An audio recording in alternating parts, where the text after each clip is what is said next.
It's hard to overstate just how good this weapon is. Nearly every single Sixes league, and even some Highlander leagues, ban this weapon. It's pretty clear that the competitive scene of TF2 does not like this weapon. It's borderline overpowered in there. But competitive TF2 is vastly different from casual pubs, as the weapon is only equipped by 8% of players that own it, so it's clearly not viewed as a powerful, overpowered gun in a casual environment. However, that shouldn't take away the insight from the very top level of play, as generally speaking, bans are typically very well deserved. Darwin's danger shield. And they're usually fairly justified. So we can come to the conclusion that the Soda Popper most likely deserves a ban in Sixes, but why not in Highlander? The issue comes down to a number of factors. The Soda Popper can put out 200 damage in a crazy short amount of time, having double the firing speed of the stock. And also, it reloads its 2 shells faster than the stock scattergun can reload 2 shells.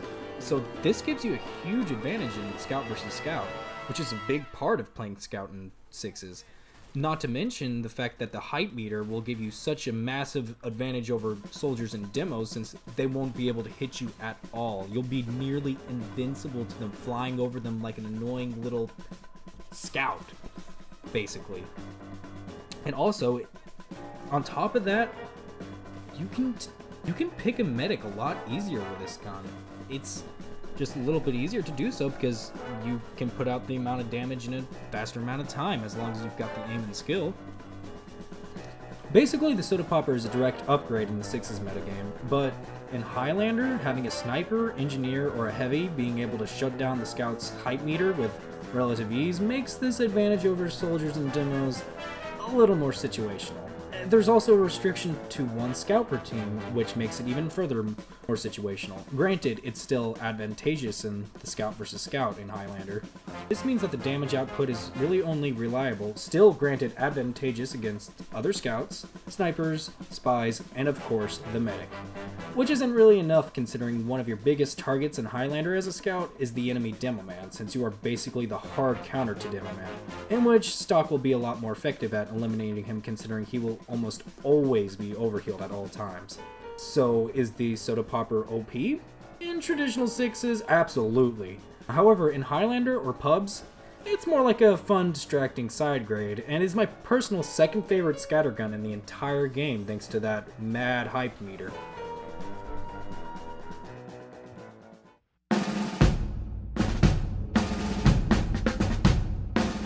The Soda Popper has the exact same bullet spread, damage, and number of pellets as the stock scattergun. It boasts a 50% faster firing speed and has a 2 shell max capacity.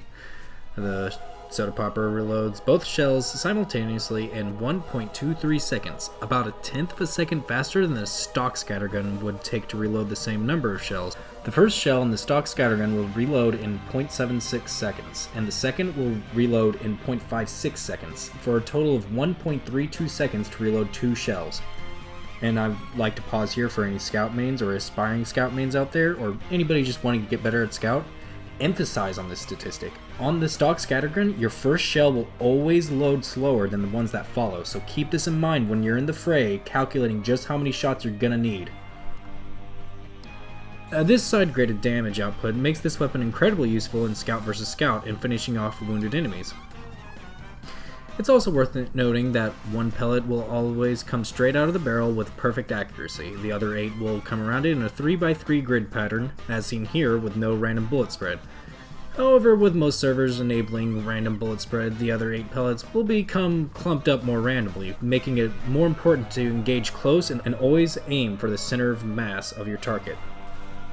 Once the player has accumulated 350 damage with any of his weapons, including pistol and melee, the user will fill the height meter and gain the ability to activate the bonus ability with alt fire to temporarily be able to have 5 air jumps, for a grand total of 6 jumps, which is just crazy, making you a hilarious target to try and fight against. It should be worth noting that the winger's extra jump height is still in effect while deployed with the height meter active, allowing you to reach ridiculous heights. Although it should be worth noting that the atomizer does not stack with this. You will not be able to get more than 5 air jumps while the height meter is active. 350 damage requirement means all you really need to do is about 4 meat shots and you should be fine. However, this is a little bit harder to pull off in practice than it might seem. I still have trouble filling the hype meter, and it will take a good amount of effort to fill. But you know, at least it's not like the old one where you got rewarded for just running around for 10 seconds. It actually feels really rewarding and satisfying to get that hype meter.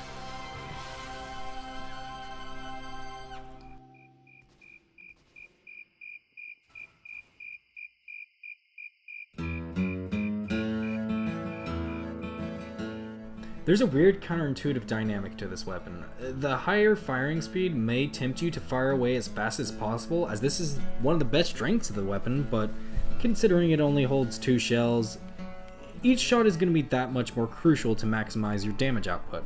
I highly recommend taking time to fire each shell and aim well, while still taking advantage of the faster firing speed of the weapon, as you will be vulnerable for 1.23 seconds every time you empty your only 2 shots. I would like to recommend using the stock or pairing this weapon with a critical or if you're new to this game. As always with Scout, make sure you engage with enemies with stealth and caution. Always be in an advantageous position or try to be in it, and take the element of surprise. You do not want to go straight into enemy fire with this weapon, or with Scout ever. You're just not going to do it. It's not going to be effective, really. The 2-shot firing capacity further encourages to engage enemies one at a time, as you will be disadvantaged when engaging with more than one at a time. The Soda Popper's hype meter is mostly good for 2 things generally. 1. Combat. Rendering projectile classes such as the Devilman and Soldier, and even Pyro to an extent, useless fighting you unless of course the Soldier or Pyro are running shotguns. This ability will allow you to be in that much more of an advantageous position over them. And 2. Hit and run. The hype meter can make for some pretty hilarious clutch escapes from some horrible situations when you are caught with your pants down. Just mouse 2 and fly on out of there. They won't know what hit them.